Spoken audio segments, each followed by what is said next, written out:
इन 7 दिनों में कुछ चर्चा मैं आपके बीच में रखूंगा। ऋषि दानी महाराज सत्यार्थ प्रकाश में सबसे पहले से उल्लास में किस चीज की चर्चा करते हैं? ईश्वर की चर्चा और लिखते हैं ओम शन्नो मित्रः शं वरुणः शन्नो भवत्वरेमा शन्नो इंद्रो बृहस्पति शन्नो विष्णु गुरुब्रह्मा। मंत्र देते हैं वह परमात्मा कैसा है? वह हमारा मित्र भी है। मित्र तो हम संसार में भी बनाते हैं, पर परमात्मा को भी मित्र मानो, उसको भी मित्र बना करके दे। वह वरुण है, वरुण कहते हैं श्रेष्ठ को। वह सबसे श्रेष्ठ है, उससे श्रेष्ठ संसार में कोई नहीं है। वह अर्यमा है और वह इंद्र है, बृहस्पति है, विष्णु है। अनेक नाम देते हैं, पर ऋषि दान लिखते हैं परमात्मा का मुख्य नाम और निज नाम ओम। और समझाते हैं कि सर्वोत्तम नाम ईश्वर का एक ओम है, उसको दिल से भुलाना नहीं चाहिए। जिसकी आज्ञा चलते सूर्य उसको दिल से भुलाना नहीं चाहिए। ईश्वर का एक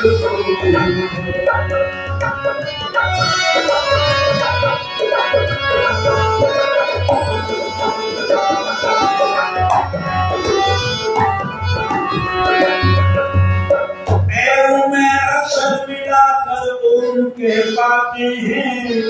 इस एक नाम में ईश्वर के नाम बहुत आ जाते हैं। जैसे आकार से विराट, अग्नि और विश्वादी, ओकार से हिरण्यगर्भ, वायु और तेजसादी, मकार से ईश्वर आदित्य और प्रजापति। ये नाम परमेश्वर के हैं, वर्णन करते हैं। मनो कहता मनो कहता उसको दिल से भुलाना नहीं चाहिए। ईश्वर का एक नाम है, उसको दिल से भुलाना नहीं चाहिए। ईश्वर का एक पालन करता है प्रजा का, प्रजापति भगवान है। इंद्र कहते इसलिए परम ऐश्वर्यवान है। सबका जीवन मूल होने से कहता प्राण है। ब्रह्म कहते इसलिए निरंतर विद्यमान है। सारे विश्व को बनाया इसलिए ब्रह्मा कहा। विष्णु कहते इसलिए कि हर जगह व्यापक रहा। दुष्टों को दंड देकर रुलाता है, दुष्टों को दंड देकर रुलाता है। उसको भूल जाना नहीं चाहिए। ईश्वर का उसको दिल से भुलाना नहीं चाहिए। उसको दिल से भुलाना नहीं चाहिए।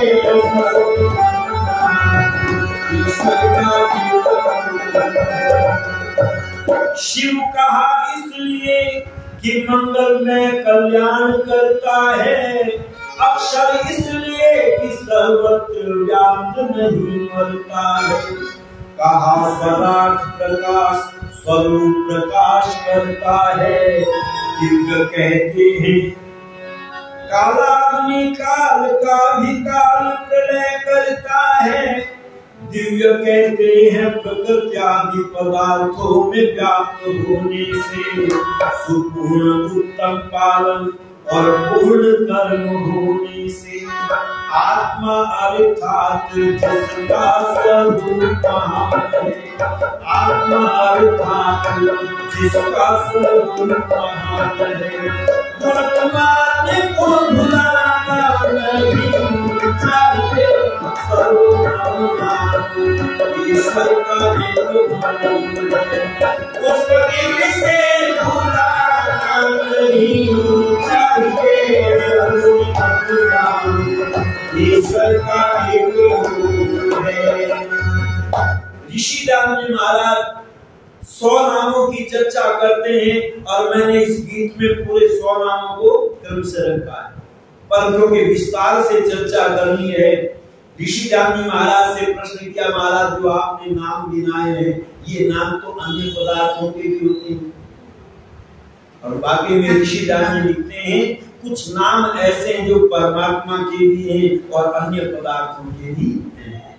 अच्छा, एक नाम आपने सुना होगा सोम, परमात्मा को सोम कहते हैं और सोम चंद्रमा को भी कहते हैं, और सोम नाम की औषधि भी है, सोमलता जिसको बोलते हैं, और सोम दिन भी है, सोमवार मंगलवार बुधवार, अब सोमवार दिन भी है, पता चलता है आज सोमवार ही है ना, पता चलता है क्यों जी, सोम जब हम कहें तो कुछ लोग तो दिन को ही परमात्मा मान लेंगे, सोमवार का व्रत रखो, कुछ लोग चंद्रमा की तरफ को हाथ जोड़ करके खड़े हो जाएंगे, कुछ लोग सोमलता को पानी देना शुरू करेंगे, यही भगवान है। पर ऋषि दान कहते नहीं, सोम जब परमात्मा की चर्चा है तो सोम नाम परमात्मा का ही है, उसी को मानना चाहिए। इसलिए विद्वान कहते हैं वह परमात्मा, उसका मुख्य नाम और निज नाम ओम है। अभी आपने न जाने कितने विद्वानों से सुना होगा परमात्मा का मुख्य नाम और निज नाम ओम है। मैं भी चर्चा कर चिंतन करता रहा, विचार करता रहा, क्योंकि आपने देखा होगा 2 तरह के शब्द हमारे जीवन में आते हैं, सार्थक शब्द और निरर्थक शब्द। सार्थक शब्द किसको कहते हैं? जैसा जैसा संसार में है वैसे वैसे ही शब्दों का हम प्रयोग करते हैं, तो वह सार्थक शब्द कहलाता है। बच्चों को स्कूल में पढ़ाते हैं आ से आम। अच्छा, आम संसार में होता है या नहीं होता? आम होता है तो बच्चे को पढ़ाते भी हैं। तो यह शब्द क्या है? सार्थक है। अर्थ किसको हम मानते हैं? बच्चों को स्कूल में पढ़ाए जाते हैं शब्द और अर्थ। अब बच्चों को स्कूल में पढ़ाया गया मैंगो, मैंगो माने आम। अच्छा, ये अर्थ है या पर्यायवाची शब्द है? पर हम क्या पढ़ा रहे हैं बच्चे को? अर्थ। ये अर्थ नहीं है। आम हिंदी में कहते हैं, मैंगो अंग्रेजी में कहते हैं। तुमने तो पर्यायवाची शब्द पढ़ा है, ये अर्थ नहीं पढ़ाया। आप कहेंगे अर्थ क्या है? तो ऋषि कहते हैं सब सत्य विद्या और जो पदार्थ विद्या से जाने जाते हैं उन सब का आदि मूल परमेश्वर। इसलिए 2 प्रकार की विद्या है, एक सत्य विद्या है और दूसरी पदार्थ विद्या है, जो पदार्थों को ज्ञान कराते। अब आप कहेंगे पदार्थों का कैसे ज्ञान कराते हैं? बच्चे को स्कूल में पढ़ाते हैं आ से आम। कैसे पढ़ाते हैं? एक चित्र बनाते हैं आम का बोर्ड। अब तो बनाने की जरूरत नहीं पड़ती, अब तो पुस्तक में ही बनाया है। अब बच्चे को पढ़ाया आ से आम, बच्चे ने आकृति देखी आम की। अच्छा बताओ, उसको आम का ज्ञान हो गया या नहीं हुआ? ये हो गया। अभी आम का ज्ञान बच्चे को नहीं हुआ, आम की केवल आकृति का ज्ञान हुआ। अच्छा, उसी तरह का प्लास्टिक का आम दे दो बच्चे को, तो उसको आम कहेगा कि नहीं कहेगा? उसको भी आम ही कहेगा। पता चला अभी बच्चे को आम का ज्ञान नहीं हुआ। आम का ज्ञान कब होता है? जब पेड़ से आम को तोड़ करके लाते हैं और बच्चे को दिखाते हैं, बेटा ये आम है, ऊपर छिलका है, बीच में रस भरा हुआ है, अंदर गुठली है, इस गुठली को जमीन में दबा दो, फिर आम का पेड़ तैयार हो जाएगा। तब बच्चे को आम का ज्ञान पता चला। पद और अर्थ। पद वह है जो हम मुंह से बोल रहे हैं। आम शब्द जो हमने बच्चे के सामने बोला है वो क्या है? पद है। और जो पेड़ पर आम लगा हुआ है वो उसका अर्थ है। इसलिए ऋषि लिखते हैं बच्चे को जैसा जैसा संसार में दिखाई देता है उन शब्दों को कहना सार्थक शब्द कहलाते हैं, और निरर्थक जिसका अर्थ संसार में नहीं। अच्छा, निरर्थक शब्दों को भी प्रयोग करते हैं या नहीं करते? बहुत लोग करते हैं। जरा मेज वेज लाओ। अब मेज क्या है? सार्थक शब्द, और वेज निरर्थक। कुर्सी उर्सी साफ करो। अब कुर्सी सार्थक और कुर्सी निरर्थक, क्योंकि कुर्सी नाम का कोई पदार्थ संसार में नहीं है। इससे पता चला निरर्थक शब्द भी होते हैं और सार्थक भी होते हैं। ऋषि दानव कहते हैं सार्थक शब्दों को जानने का प्रयत्न करना। और परमात्मा ओम नाम से जाना जाता है, और ऋषि दानव अनेक प्रमाण देते हैं। छांदोग्य उपनिषद के प्रमाण देते हैं, मांडव्य उपनिषद के प्रमाण देते हैं, कठोपनिषद के प्रमाण देते हैं, और सिद्ध करके दिखाते हैं वह परमात्मा ही क्या है? उसका मुख्य नाम ओम है। और इसलिए विद्वान कहते हैं कि हरि अनंत हरि कथा अनंता, कहहि सुनहि बहुरी सब संता, कहहि सुनहि बहुरी सब संता, यद्यपि प्रभु के नाम अनेका, यद्यपि प्रभु के नाम अनेका, श्रुति कहत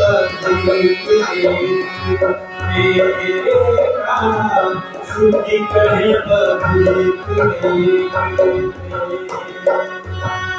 यद्यपि परमात्मा के अनेक नाम हैं, क्योंकि नाम कैसे पढ़ते हैं? गुण, कर्म और स्वभाव के आधार। जैसे जैसे गुण है वैसे वैसे नाम पढ़ जाते हैं। मैं भजन गा रहा हूँ तो लोग मुझे क्या कह रहे हैं? भजनोपदेशक। और मैं ढोलक बजाने लगूं, ढोलक वादक। गाड़ी चलाने लगूं, ड्राइवर। जैसे जैसे मेरे गुण हैं, कर्म हैं, स्वभाव हैं, वैसे मेरे नाम पढ़। ऐसे ही परमात्मा के अनंत गुण कर्म स्वभाव है, तो उसके नाम भी अनंत है। लिख दिया हरि अनंत, हरि कथा। पर लोगों ने अनंत का क्या लगा लिया? भगवान बहुत हैं तो उसकी कथाएं भी बहुत हैं, और लोगों ने एक एक नाम को लेकर के अलग अलग भगवान मानने प्रारंभ कर दिया। पर ऋषि कहते हैं उसका नाम मुख्य नाम और निज नाम ओम। ये बात मेरी समझ में नहीं आती थी, ये मुख्य नाम क्या होता है। पर एक उदाहरण से समझ में आ गई। एक व्यक्ति ने रात को दरवाजा खटखटाया। घरे के मालिक ने पूछा, तुम कौन हो? तो इसने सोचा मैं अपना नाम बताऊंगा, गांव बताऊंगा, शोर मचेगा, पड़ोसी जाग जाएंगे, चुपचाप अपना परिचय देना चाहिए। अब चुपचाप कैसे परिचय दे? तो एक खिड़की खुली हुई थी। अब पहले लोग खिड़की में जंगल में नहीं लगाते थे, रोशनदान बोल देते थे। इसने अपना पैर निकाल करके दिखा दिया, पैर से पहचानने में। घर के मालिक ने कहा तुम पैर से पहचानने में नहीं आते, तुम कौन हो? अपना परिचय बताओ। तो इन्होंने अपना हाथ निकाल करके दिखा दिया, हाथ से पहचानने में। कहा तुम हाथ से भी पहचानने में नहीं आ रहे हो, कौन हो? अपना परिचय बताओ। तो इस व्यक्ति ने इतना हिस्सा खिड़की में दिखा। अब इतने हिस्से को देखते ही दरवाजा खुल गया। कहते हैं ये तो अपने ही आदमी है, क्योंकि इतने हिस्से को क्या कहते हैं? मुंह कहते हैं। पर हम मुंह किसको मानते हैं? जिससे रोटी खाते हैं। रोटी खाने वाले को मुंह नहीं कहते। ध्यान रखना, ये शरीर का मुख्य भाग है। इसको देख करके सारे शरीर का ज्ञान हो गया, इसलिए शरीर का मुख्य भाग है।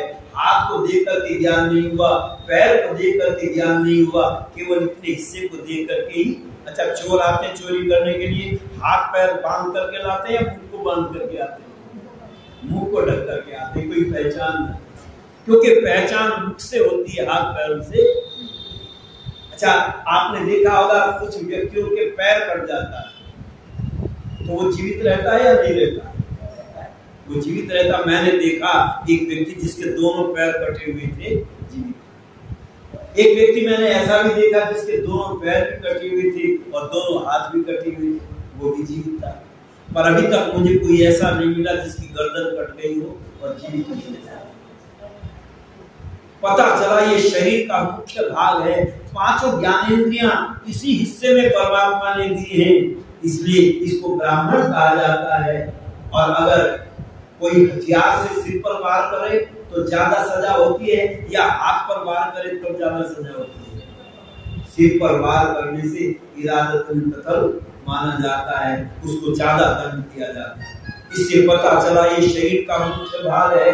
इसीलिए ऋषियों ने कहा ओम नाम परमात्मा का मुख्य नाम है। इस ओम नाम के कहते ही अनेक नाम इसमें समाहित हो जाते हैं, और केवल ये परमात्मा का ही नाम है, इसलिए कहा गया ओंकार सबसे प्रथम मन में कीजिए ध्यान, जिसका चिंतन करने से प्राप्त हुए कल्याण। और इसलिए पहले लोग सबसे पहले किस चीज को जोड़ते थे? ओम को। आपने देखा होगा आरती गाते हो तो क्या कहते हो? ओम जय जगदीश हरे। मंत्र बोलते हो तो क्या जोड़ते हो? ओम भूर्भुवः स्वः। ओम को सबसे पहले लगाते हैं, लेकिन आज लोगों ने ओम से भी पहले लगाना शुरू कर दिया, हरिओम हरि बोल दिया।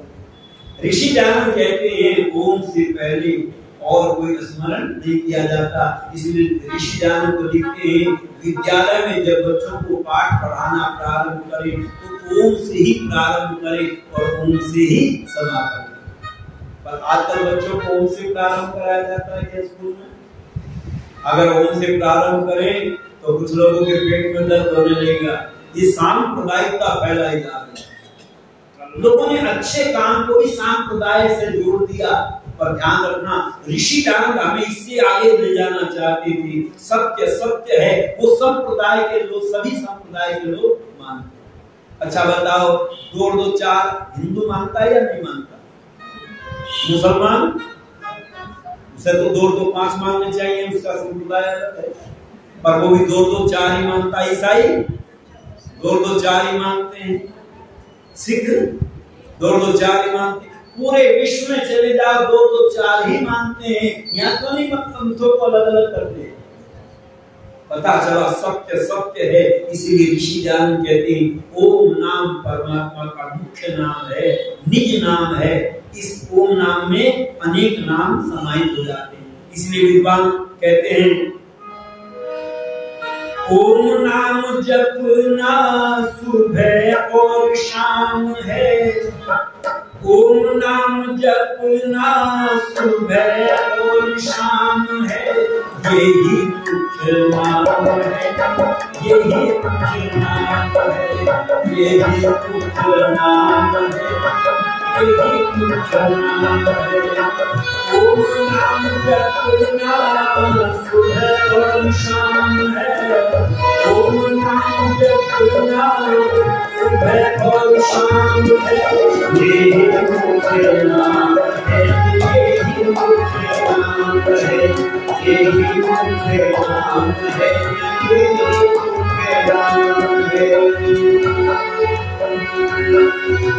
कौन हजारों नाम ईश्वर के बताए गए, न्यायकारी अजन्मा निराकार आदि पाए गए, न्यायकारी अजन्मा निराकार आदि पाए गए। रात का अंधेरा काला कृष्ण और श्याम है, रात का अंधेरा काला कृष्ण और श्याम है, यही मुख्य नाम है, यही मुख्य नाम है, यही मुख्य नाम है, यही मुख्य नाम है। ओम नाम जपना सुबह और शाम है, यही मुख्य नाम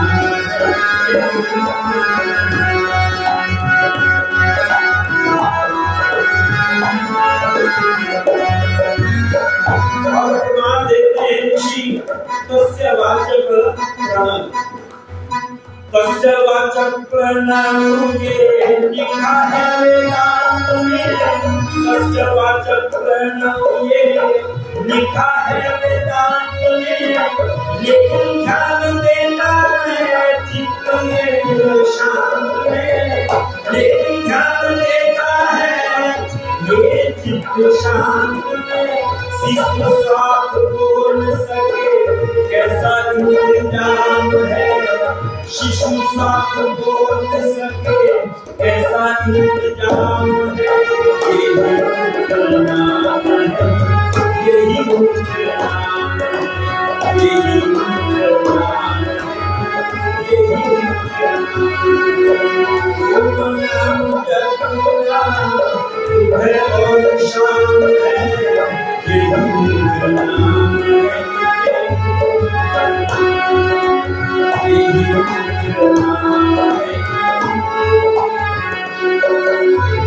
इसका वचन रहा है रंगी और रंगों में, इसका वचन रहा है रंगी और रंगों में।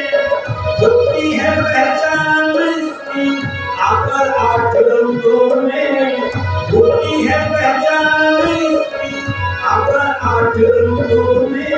भानु को सितारे शशि रचनाएं नाम है, यही नाम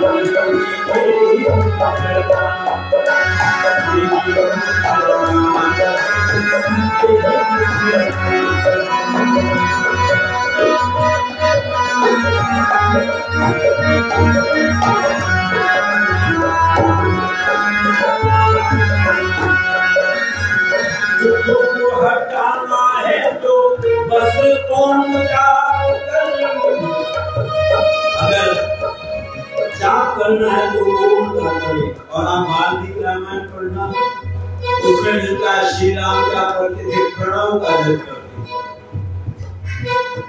गायत्री का जप करते थे। पर हमने राम को तो माना, सब राम की बातों को नहीं माना। क्यों? क्योंकि हम मतों में फंस गए।